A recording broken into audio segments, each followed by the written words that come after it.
Paz do Senhor, meu nome é Márcio, sou pastor aqui no sul da Flórida, nos Estados Unidos. Eu quero agradecer a você que se conectou conosco no YouTube. Você está prestes a ouvir uma palavra que vai te abençoar tremendamente. O meu desejo é que você abra o seu coração para se alimentar de uma palavra que vem do Senhor Jesus. Feche seus olhos, vamos orar pela palavra. Pai, nós te louvamos e nós te agradecemos pela oportunidade que o Senhor nos dá. Pedimos revelação da palavra que é tua. Senhor Deus, que o Senhor manifeste a tua presença entre nós. Nós queremos perceber a direção, a clareza, mudarmos, ó Deus, a nossa postura, termos uma conversão na direção do Deus Altíssimo. Em o nome do Senhor Jesus, ministra hoje em nossos corações, em o nome do Senhor Jesus. Amém? Então vou ministrar hoje sobre os erros de Judas. E eu gostaria que você entendesse que esses erros tem a ver com você que é homem, tem a ver com você que é mulher, mas o Senhor está nos ensinando e nos alertando para nós superarmos, avançarmos para um propósito, numa mudança de vida, de atitude, de mentalidade, de coração, para que a gente possa viver o melhor do Senhor Jesus, amém? E aí às vezes você pode pensar, pastor, mas você vai falar dos erros de Judas? O erro dele é claro, ele traiu Jesus. Mas irmãos, uma traição, ela tem um processo antes de uma traição. Ninguém cai do dia para a noite, irmãos. Uma queda, ela é fruto de uma sequência de atitudes, de falhas, de tropeços, aonde eu então traio. A traição é uma consequência. A traição é uma história que vem por detrás. Então eu gostaria de ministrar então quais foram essas sequências, quais foram esses erros que levaram então Judas a uma traição. Eu quero que você entenda que Judas, e assim, há um tempo atrás eu tentei pesquisar um pouco sobre Judas e algumas coisas me chamaram a atenção, com base na palavra de Deus. Judas, diferente de alguns apóstolos, ele tinha uma certa habilidade, ele tinha um certo conhecimento, tanto é que Jesus colocou ele para ser o tesoureiro. Ele tinha uma certa habilidade, ele tinha um background, ele tinha um referencial, e os historiadores falam que os pais dele eram pessoas que eram comerciantes, e que eles então ensinaram muita coisa para Judas. Então você vê que Judas, ele teve um preparo, ele não era alguém iletrado, ele era alguém que tinha um certo conhecimento. Nas poucas participações de Judas na palavra de Deus, você vê um homem também articulado com as suas ponderações, e muitas vezes até convincentes para alguns. Um argumento que ele chega e fala, quando a mulher quebra o perfume, ele fala, para que esse desperdício? Esse dinheiro não seria melhor ter sido dado aos pobres? Ou seja, quando nós ouvimos isso, parece um homem muito articulado para falar, um homem muito ponderado e muitas vezes convincente com o que ele está dizendo. Não sei se vocês já pararam para ver isso, mas é verdade. Quando você vê, peraí, mas por que esse desperdício desse perfume? Por que nós não damos aos pobres? Interessante, ele poderia convencer muitos aqui com argumentos hoje, mas nós queremos ter percepções do que o Senhor tem para nós, amém? Então, eu quero ministrar aqui, e eu vou ser bem pontual no que eu vou dizer. Um erro que Judas cometeu, está lá mencionado em Lucas capítulo 6, dos versículos 12 ao 16. A palavra de Deus diz o seguinte: e aconteceu que naqueles dias, subiu ao monte para orar, e passou a noite em oração a Deus. E quando já era dia, chamou a si os seus discípulos e escolheu 12 deles, a quem também deu o nome de apóstolos. Simão, ao qual também chamou Pedro e André, seu irmão, Tiago e João, Filipe e Bartolomeu, Mateus e Tomé, Tiago, filho de Alfeu, e Simão chamado Zelote, e Judas, irmão de Tiago, e Judas Iscariotes, que foi o traidor. Primeiro erro de Judas: ele não valorizou o seu chamado. Olha o que acontece nessa passagem. Jesus foi orar em Deus para saber quais as pessoas que ele deveria levantar. Judas foi escolhido por Deus. Judas foi dito para que fosse levantado pelo próprio Deus, pelo próprio Cristo. Jesus levantou Judas em oração ação, Deus falou: levanta Judas. Para aí, o que acontece então? Judas não reconheceu que ele foi chamado por Deus. Sabe um problema que muitas pessoas podem trair a Jesus, ou trair os relacionamentos, ou trair o seu trabalho, ou trair a sua fé, é não reconhecer que foi Deus quem te chamou. Qual que é um grande problema no meio cristão? As pessoas entram num conflito, querendo saber se foi Deus que chamou ou não. Eu quero te falar, você que está me ouvindo, Deus te chamou para um grande propósito. Posso ouvir um amém dos irmãos? Você foi chamado por Deus. Qual foi o problema de Judas? Não reconheceu que foi chamado por Deus. O próprio Deus o constituiu apóstolo. Eu quero te falar, você que está vivendo no conflito, Deus te chamou para estar nesse casamento, Deus te chamou para estar nessa igreja, Deus te chamou para praticar essa fé, Deus te chamou para ser filho, Deus te chamou para conquista. Então reconheça que foi Deus quem te chamou, porque se Ele te chamou, Ele te capacita também.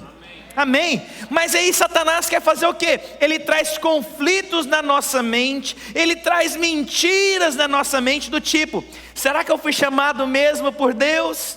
Será que tem um propósito na minha vida? Senhor, se eu tenho um propósito, por que eu estou passando tudo isso? Nós às vezes confundimos o propósito, achando que quando nós achamos o propósito de Deus, nós não temos problema na nossa vida. Eu quero te dizer, irmãos, você não está isento de problemas. Encontrar o propósito de Deus não garante você isenção de problemas. Não sei se você já parou para pensar nisso, nós já ensinamos, mas a cruz do Calvário era um propósito de Deus. Entenda o que eu estou querendo te dizer. Mas eu te falo, não era um lugar agradável para se estar na cruz do Calvário, mas mesmo assim, Jesus cumpriu o propósito de Deus e foi para a cruz. Isso significa que muitas vezes, mesmo encontrando o propósito, nós iremos passar dificuldades, circunstâncias. Aí Satanás coloca o seguinte na sua mente: você não encontrou o propósito, não há um chamado na sua vida, porque a gente acha que chamado é só aquele que é pastor. Deixa eu te falar, você que está me ouvindo aqui, Deus te chama para ser um sacerdote na casa de Deus. Deus te chama para ser um líder, um homem e uma mulher de Deus, sabe, fazer diferença nessa nação. Então, irmãos, não é só uma questão de ter um carimbo escrito pastor, porque todo mundo gosta, né? Tirar foto. Eu mesmo estava vendo a minha foto ali. Aí está um carimbo lá, pastor. Quero te falar, irmãos, você é um sacerdote, e Deus espera uma resposta sua também, independente do título que você tem ou não. É uma atitude do seu coração. Amém, amém, amém. Eu estou numa igreja? Glória a Deus. Glória a Deus saber disso. Mas então Satanás coloca uma mentira na sua cabeça e você começa a aceitar. Você não tem um chamado. Eu quero te falar, você tem. Você foi chamado para estar nessa casa que você está, permanecer nela, sendo fiel ao seu marido, à sua esposa.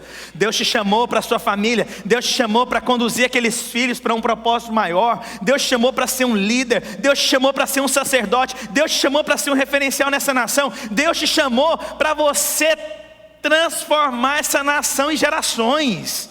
Isso não te empolga não, irmãos? Meu Deus, descobrir o chamado de Deus é maravilhoso, mas isso não garante que eu não vou ter problemas.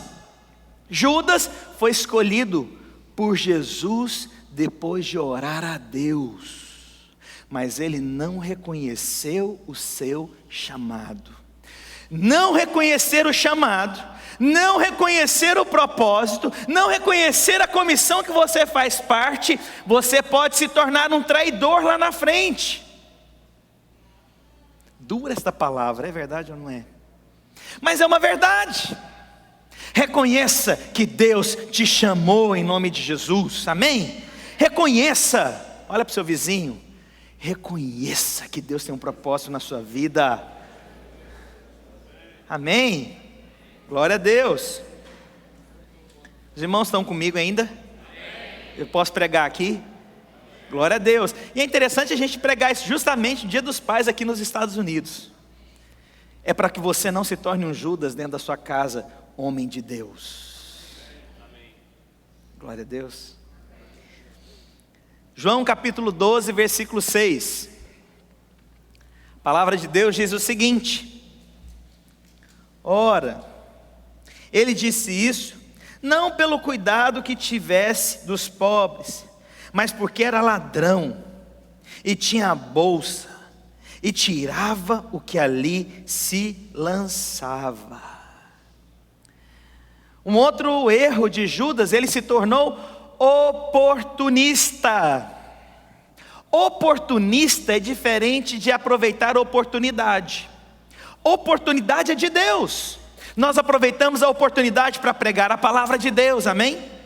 Nós aproveitamos a oportunidade de Deus nos levar para lugares do propósito. Isso é aproveitar oportunidades. Mas tem gente que é oportunista, aproveita-se da miséria dos outros, ou articula para que alguém perca um trabalho para entrar no lugar dele. Então se tornou oportunista. Agora interessante, presta atenção. Por que havia então esse dinheiro, né, nessa bolsa? Por que eles carregavam esse dinheiro? Para que houvesse provisão para os apóstolos, para que houvesse mantimento em uma necessidade, para que eles tivessem recursos. Agora interessante, ele se tornou oportunista de algo que ele tinha benefício, mas ele não entendeu. Ele estava roubando, além de Deus, a ele mesmo. Olha a loucura. O oportunista não consegue ver. Mas às vezes, irmãos, quer ver, eu vou te dizer, para você entender melhor. Quantos aqui já pegaram dinheiro emprestado com os pais e nunca pagaram? Levanta a sua mão. Levanta a sua mão, você que pegou dinheiro com seus pais e nunca pagou. Deixa eu te contar, quando eu era novo, eu sempre chegava na minha mãe, né? E minha mãe, eu sou o filho caçula, o filho da mocidade, da paixão, da alegria da minha mãe.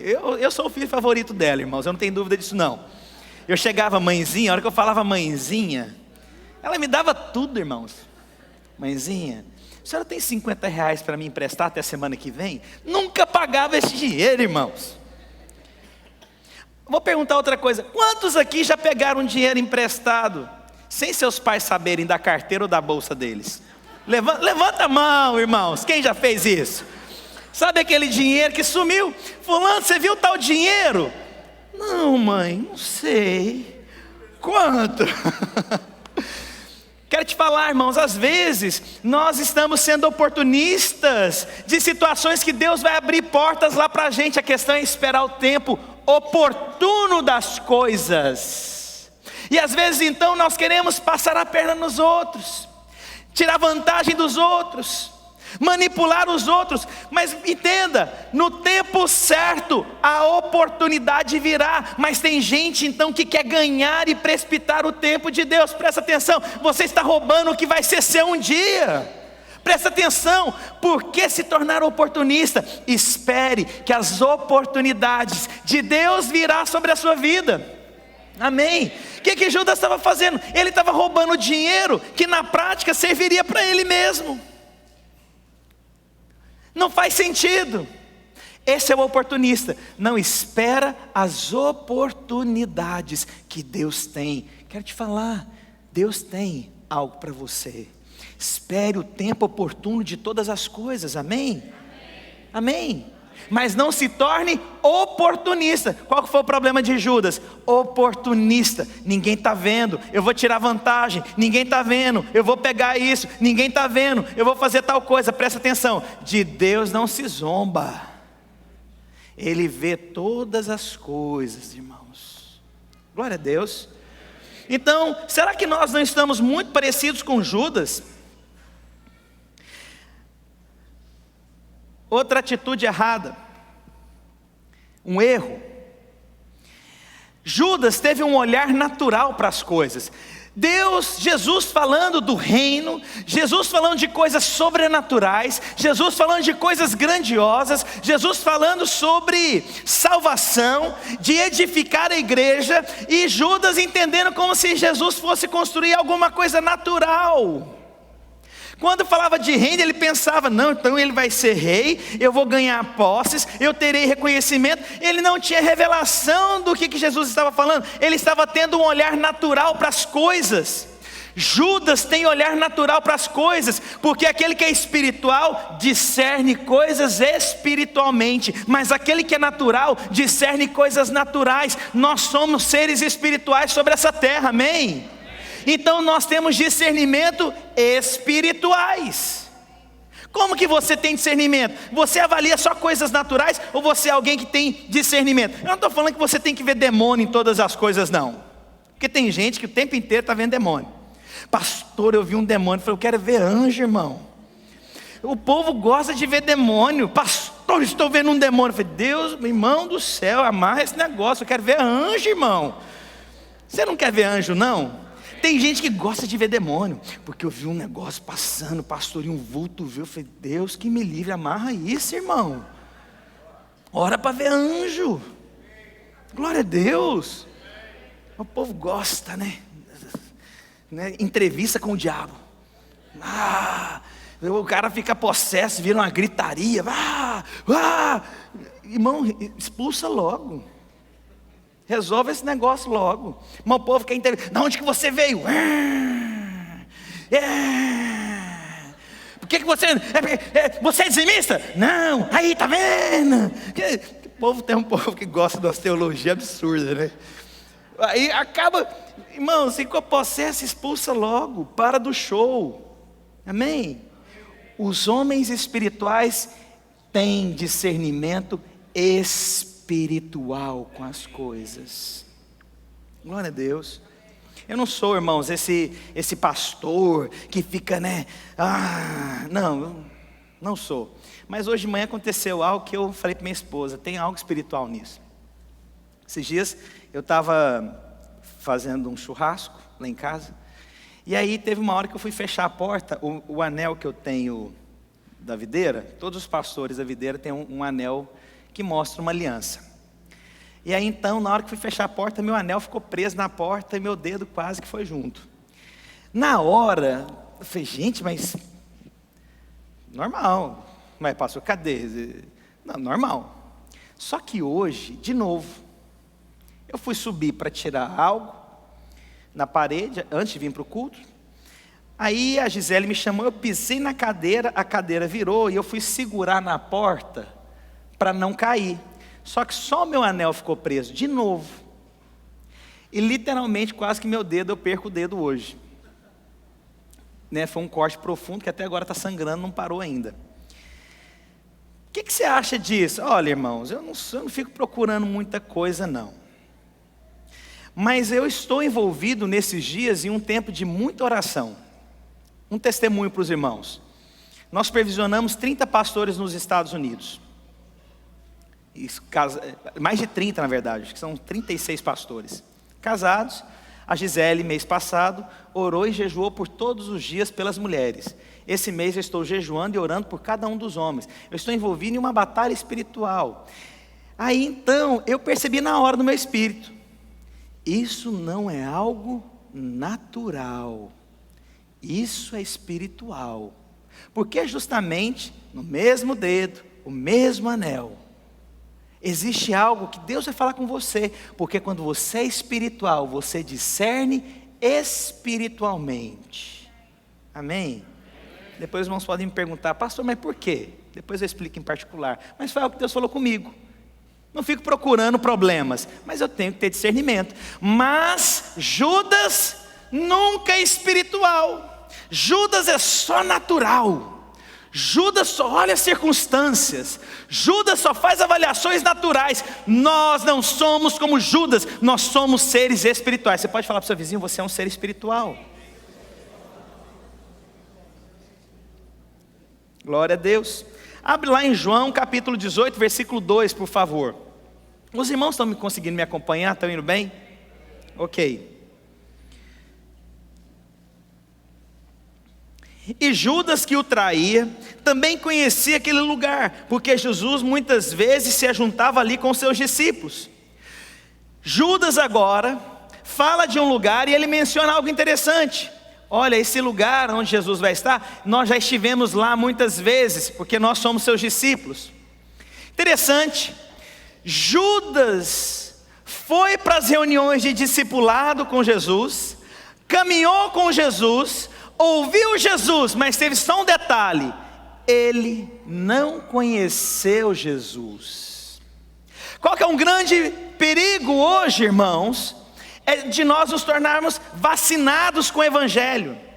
O que é vacinado com o Evangelho? Eu ouço a palavra, mas ela não muda. Eu falo de Jesus, mas eu não conheço Jesus. Eu convido as pessoas a participarem do culto, mas eu mesmo não me entrego para Jesus, eu mesmo não dou amém para Jesus, eu mesmo não glorifico a Jesus, eu mesmo não sou nada, porque eu não conheço a Jesus, eu não sou nada na edificação, eu não participo da construção, eu não conheço Jesus, eu ouço Jesus, mas eu não compreendo Jesus. Jesus é fruto de intimidade. Jesus é fruto de um relacionamento. Judas caminhou com Jesus, ouviu Jesus, mas traiu Jesus, porque ele nunca conheceu Jesus. Traidores nunca conheceram verdadeiramente um relacionamento. Traidores não conhecem realmente o marido e a mulher.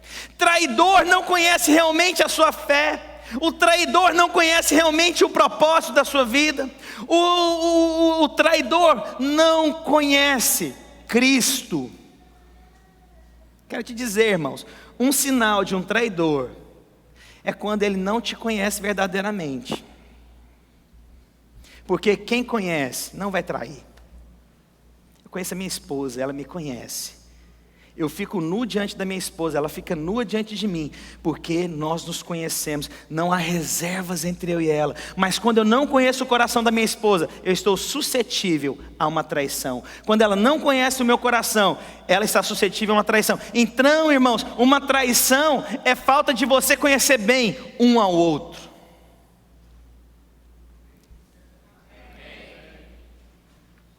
Judas ouviu, falou, mas não conheceu verdadeiramente Jesus.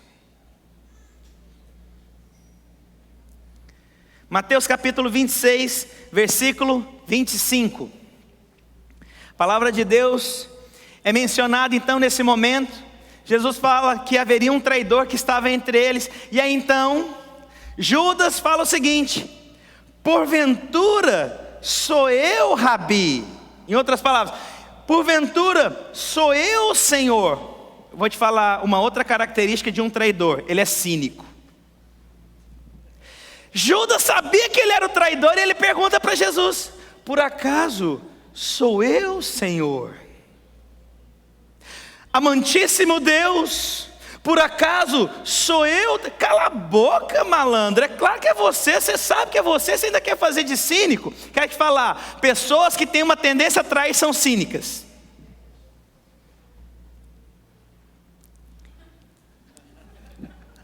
Vou ajudar os irmãos. Cinismo é mais ou menos o seguinte, para vocês entenderem, olha o tanto que o cinismo é perigoso.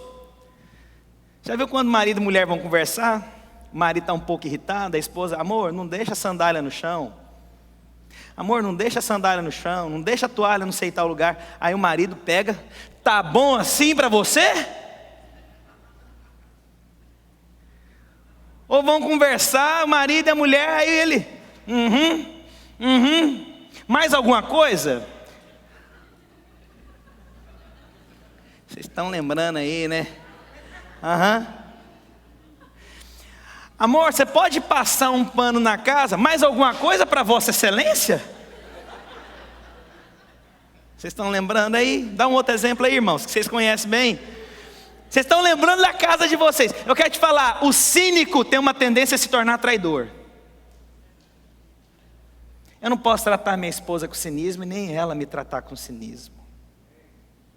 Eu não tenho esse direito de ser cínico com aquela que Deus colocou na minha vida. Ela não tem o direito de ser cínica com aquele que Deus colocou na vida dela. Cinismo precede traição. Aquele que não gosta de prestar contas: amor, onde você está? Ué, agora você quer me seguir? Agora tem que... O que é isso? Eu não tenho liberdade na minha vida? Olha o cinismo por trás. Cinismo é indício, indicativo de uma traição. Irmãos, eu não preciso falar muito aqui, eu preciso trazer revelação da palavra, mas pessoas que traíram ou foram traídas, você pode ver que dentro daquele contexto começou um ambiente de cinismo.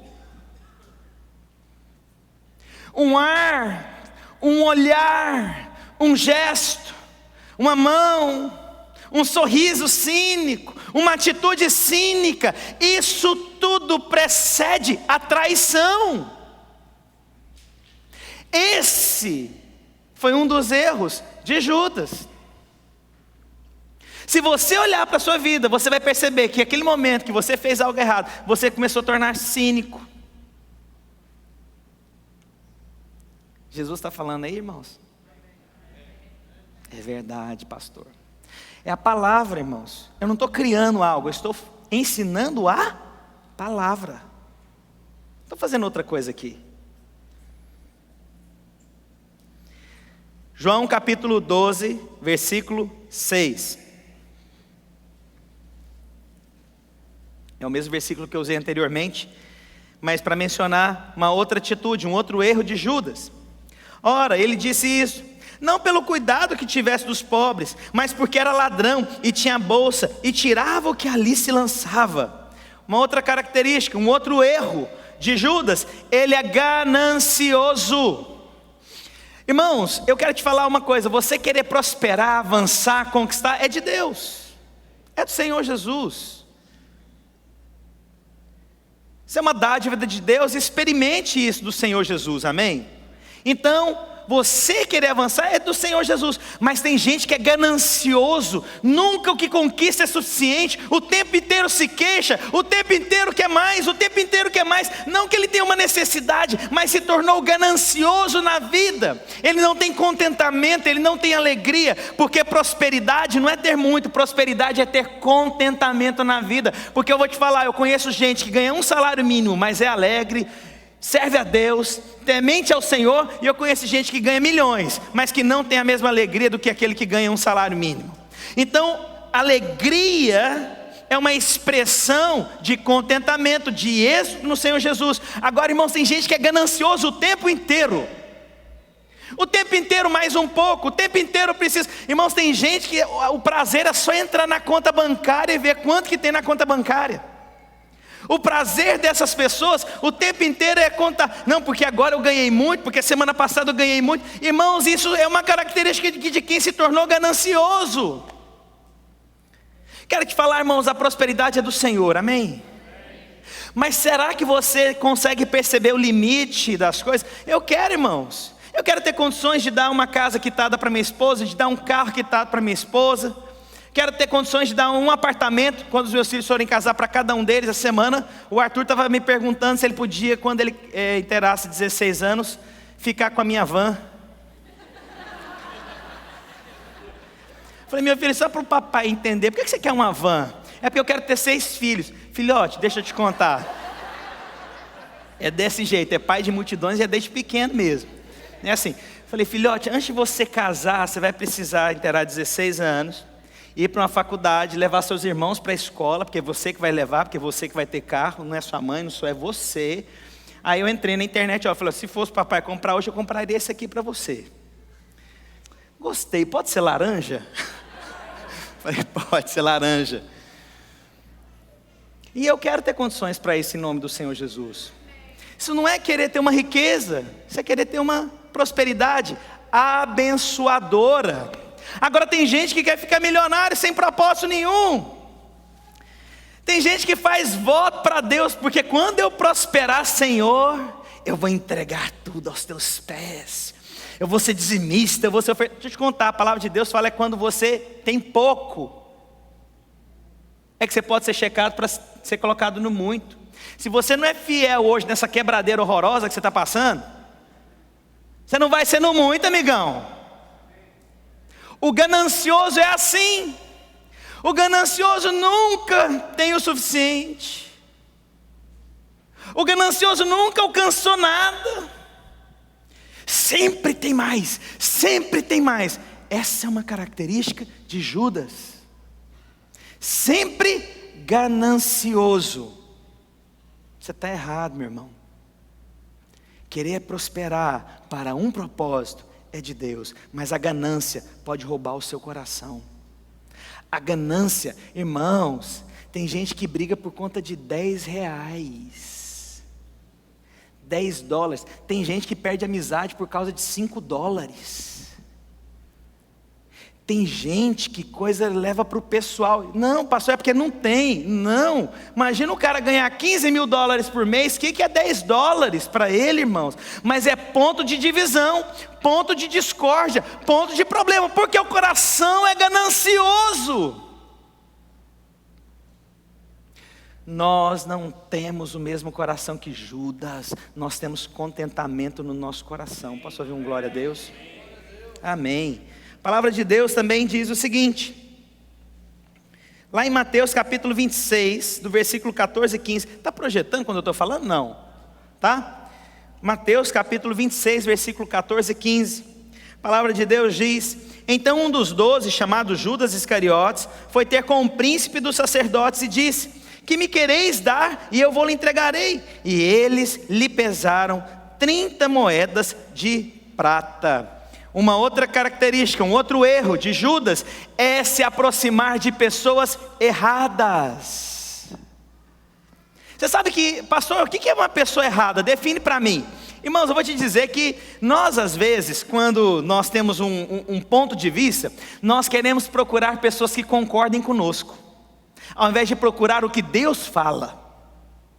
Você sabe que uma coisa muito importante quando eu vou aconselhar, às vezes, dependendo, eu sempre pergunto: você quer ouvir o que você quer, ou você quer ouvir uma palavra que vem do Senhor Jesus? Porque, irmãos, falar o que você quer não quer dizer que você está certo, mas falar da palavra de Deus, isso é o certo.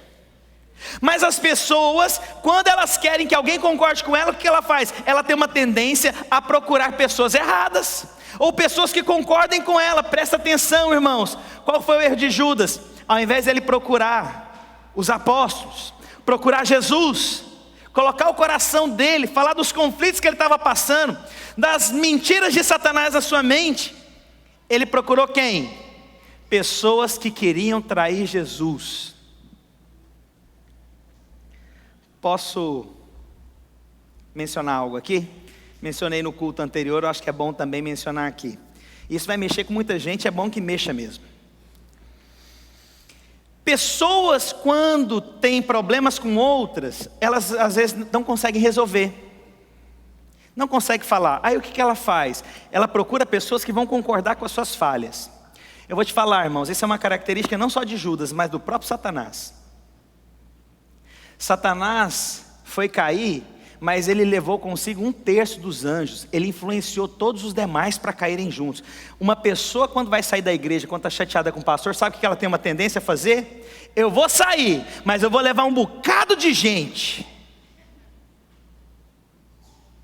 Eu vou falar mal do pastor, eu vou falar mal do líder. Ele não consegue resolver com quem tem que resolver. Ele se aproxima de pessoas para contaminá-las. Isso, além de ser um princípio de Judas, é um princípio de Satanás. Eu vou sair, vou levar um bocado de gente.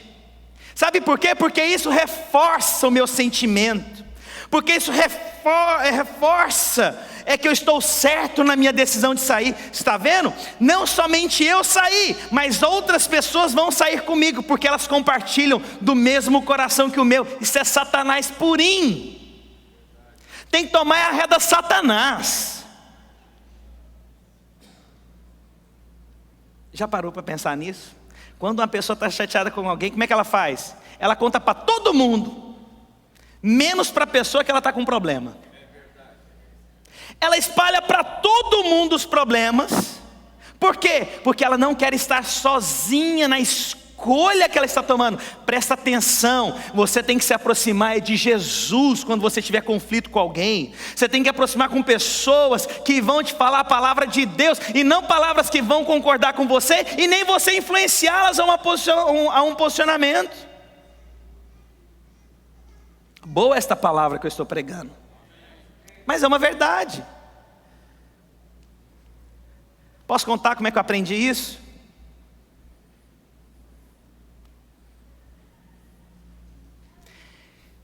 eu errei com isso. Eu tive essa falha. Eu tive essa falha no caráter. Eu tive o erro de Judas e eu tive o erro de Satanás. Me lembro, lá em Goiânia, participava de uma célula, e eu não gostava da atitude do líder, porque o líder pregava na célula, o líder não cumpria o que era necessário na visão, e eu ficava chateado com aquilo. Só que ao invés de buscar o pastor da minha rede, o que eu fiz? Eu fui conversar com alguns irmãos da célula, e eu acabei contaminando o coração do irmão, e eu acabei influenciando o irmão. E o quanto eu tive que depois em Cristo, Deus me perdoa, e hoje eu tenho revelação, e hoje eu tenho humildade de falar, eu errei nisso, mas eu tenho autoridade para falar que eu venci também em nome de Jesus. Sabe, você não pode fazer isso, irmãos. Você tem que resolver com quem resolve as coisas, glória a Deus, e não contaminar as pessoas. Mas nós contaminamos todo mundo. Quer ver um outro exemplo? Quantos são casados aqui? Por que você não deve contar problema seu para o papai e para a mamãe? Porque depois você resolve com a sua esposa, com o seu marido, aí a sua mãe e seu pai ficam chateados lá com o cônjuge, é verdade ou não é? Você resolve, está tudo bem, meu filho, como é que está aí? Eu sabia, meu filho, que essa mulher não ia cuidar de você. Eu sabia, meu filho, tinha alguma coisa dentro de mim. Não, mãe, já resolvi. Meu filho, eu sabia, nada me escondia isso. Mãe, eu já resolvi esse negócio. Esse é o problema quando nós contamos para pessoas de fora que não resolvem nada na nossa vida, nós corremos o risco de contaminá-las. É verdade ou não é, irmãos? Judas procurou pessoas que não agregavam, pelo contrário, elas causavam divisão. Os irmãos estão comigo? Tem mais alguns minutos aqui? Então vamos lá. Mateus capítulo 26, dos versículos 48 a 49. A palavra de Deus diz o seguinte: ora, o que o traía, lhes havia dado um sinal, dizendo: aquele que eu beijar, esse é, prendei-o. E logo aproximando-se de Jesus, disse: salve Rabi, e o beijou. Irmãos, um outro erro de Judas, ele era alguém dissimulado. O que é dissimulado? Alguém que aparentava estar tudo bem, mas na verdade não estava tudo bem. Por que ele falou que ele ia dar um beijo? Porque ele não teve coragem de apontar Jesus. E aí ele quis mostrar então: Jesus, viu? Está tudo bem entre nós. O dissimulado, ele quer mostrar que sempre está tudo bem. Deixa eu te falar, irmãos, para resolver um problema, você não tem que mostrar que está tudo bem sempre, você tem que dar nome ao problema. Mas Judas não conseguiu. Ele mostrou para Jesus como se tivesse tudo bem, mas não estava nada bem. Não estava nada bem no coração de Judas. Ele quis mostrar a Jesus: eu te amo, olha um beijo. Beijo não é sinal de amor, não. Às vezes uma correção é um sinal de amor. Não, mas é porque fulano me beijou. Tão interessante, né? Os jovens aqui, eles estão na fase de relacionar. Aí de vez em quando eles dão aquelas escorregadinhas e dão um beijo na menina. Pastor, porque... E aí, irmão? Pastor, eu amo, por isso que eu beijei. Mas é pecado beijar. Eu falei: olha, irmão, deixa eu te falar duas coisas. O beijo nem sempre é expressão de amor. E segundo, beijar não é pecado. A questão é que o beijo vai desencadear outras coisas para o pecado. É ou não é? Então falar para o jovem: beijar é pecado? Não, não é pecado. A questão é o que vai desenrolar depois do beijo. Mas não é isso que eu quero falar, não. Mas o que eu quero te dizer é o seguinte: pessoas dissimuladas aparentam que está tudo bem, mas na verdade não está. Ela está fingindo. Quantas pessoas, irmãos? Não é interessante? E, irmãos, tem coisa... Sabe, irmão, se tiver uma goteira aqui no prédio, a goteira vai cair na minha cabeça. Pastor, o que tem a ver isso com a pregação? É porque é o seguinte: às vezes os irmãos, não mais em nome do Senhor Jesus, isso há muitos anos atrás, glória a Deus, os irmãos vinham, me abraçavam: pastor, muito obrigado, você é uma bênção. Aí depois na semana seguinte, o que eu descubro? Cara falando mal de mim. É a goteira, só cai na minha cabeça. Eu fico sabendo, eu não vou atrás. Mas como é? O cara semana passada me abraçou, me beijou, falou que eu sou uma bênção. Agora eu sou um problema na vida dele. Dissimulado. O Judas vai te trair. Cuidado com essa falsidade que pode percorrer o seu coração. Nós resolvemos com quem devemos resolver os problemas. Glória a Deus. Por último, quero falar sobre o mesmo versículo, a mesma passagem. Ora, o que o traía lhes havia dado um sinal, dizendo: aquele que o beijar, esse é, prendei-o. E logo aproximando-se de Jesus, disse: salve Rabi, e o beijou. E o último erro de Judas: Judas é covarde. Uma pessoa que tem uma tendência a trair, ela é covarde, porque ela vai trair suas emoções, vai trair seus sentimentos, vai trair seu coração, vai mentir para você. O covarde, ele não poupa esforços para se proteger. O covarde, ele inverte a situação. Quer ver o exemplo do covarde? Você não dá espaço para mim, eu só quero ter um tempo, você não dá um tempo para mim. Covarde. O covarde não quer assumir a responsabilidade onde está. O covarde não quer dar nome às coisas onde está. É mais fácil abandonar, é mais fácil jogar a culpa para o outro, porque o covarde tem essa tendência. Vou te contar aqui uma teoria de um amigo meu. Os irmãos sabem, eu não converti, eu não nasci crente. Então eu vim do mundo e eu tinha amigos do mundo. E aí eu era novinho. Aí os amigos mais velhos, eu aprendi algumas coisas com o que ele falava. Um dia chegou um colega meu, já tinha batido o carro na semana 6 vezes. Na semana.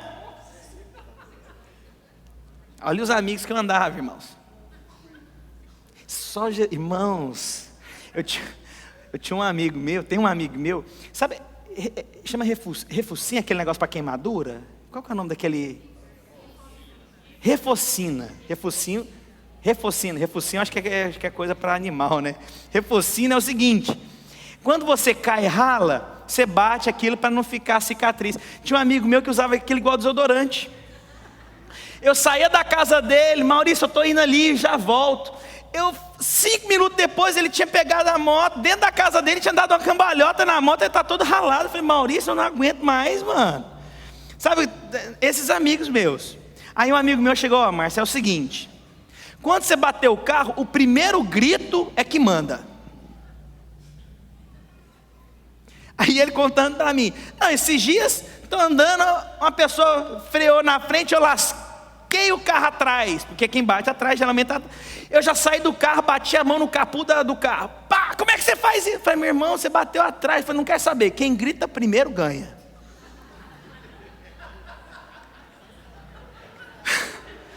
Quem grita primeiro ganha. O covarde é assim.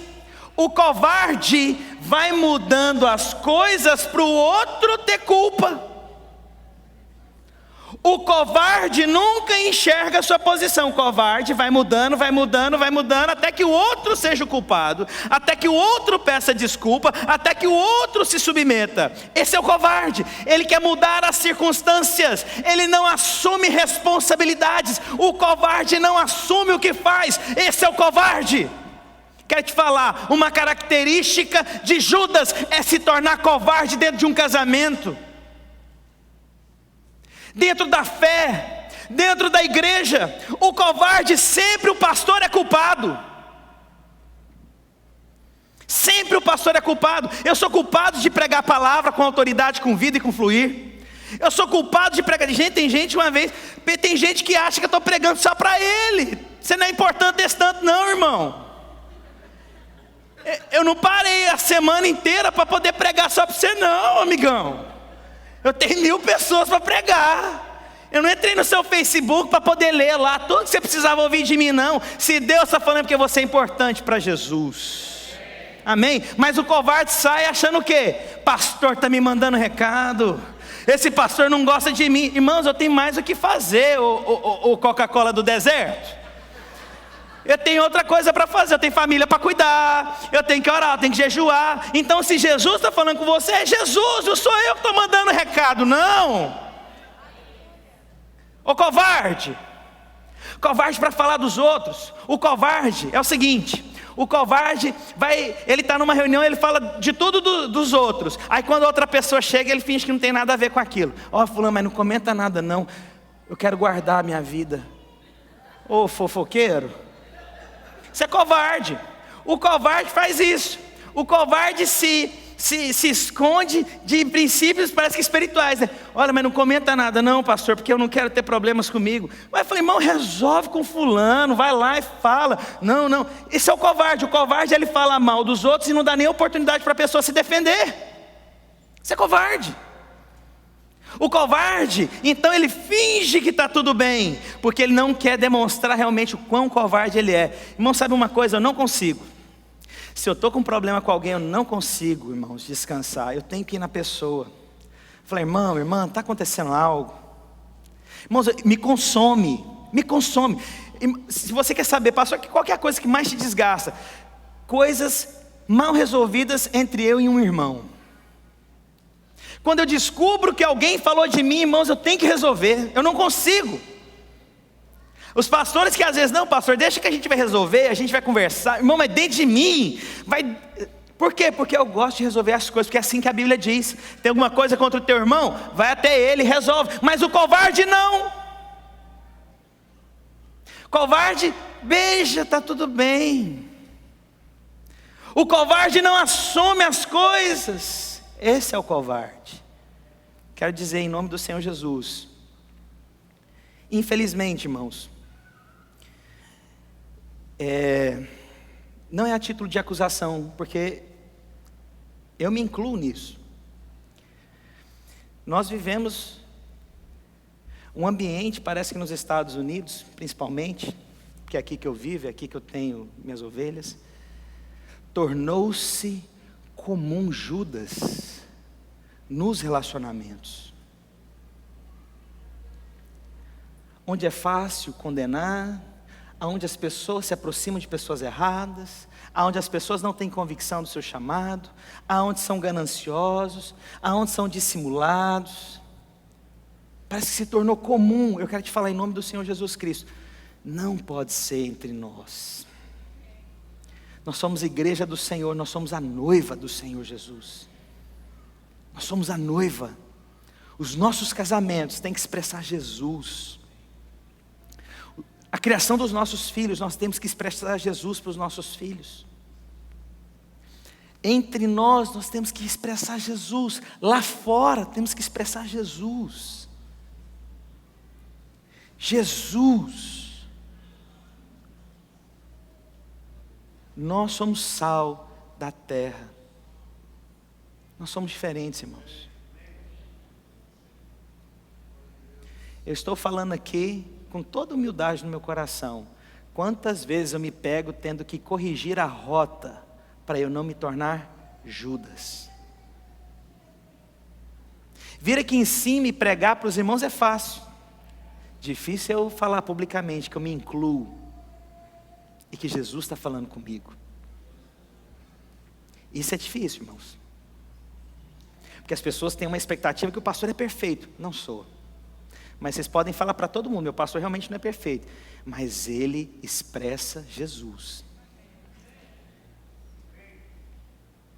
Ou nós podemos ser imagem e semelhança de Deus, ou nós estamos semelhantes a Judas.